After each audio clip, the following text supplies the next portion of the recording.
მოვდიოდით მე და ჩემი ძმის საფლავოდან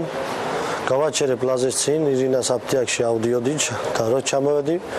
ავარიული ჩართული მქონდა მანქანის საძრავი არ მქონდა გათიშული და რომ მოვედი პატრულს მომადგა უკან პატრულის მანქანა უთხარიო 100 არის მეთხარი წამალზე ავედი ამ ბავზე მოვდიოდით მე უთხარი და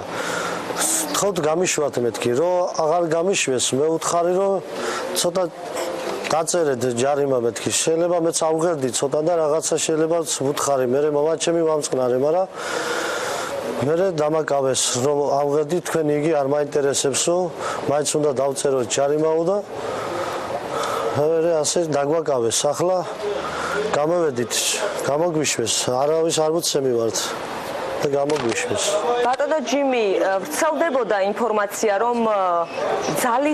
ძალა გამოიყენაო საპატრულო პოლიციის თანამშრომლებმა მოქალაქეების დაკავებისასო თქვენ რა შეგიძლიათ გითხრათ ამასთან დაკავშირებით იყო ძალისმიერი მეთოდები პოლიციის მხრიდან გამოყენებული დაკავების დროს კი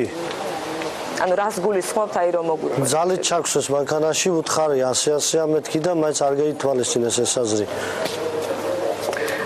რა მოხდა წინასწარი დაკავების იზოლატორში შეგხვდათ ვინმე თუ რაც შეგიყვანეს იზოლატორში მას შემდეგ როგორც ვიცი სახალხო დამცველის წარმომადგენელი იმყოფებოდა კი იყო სახალხო დამცველი წარმომადგენელი იქ ყველაფერი რიგზე იყო მე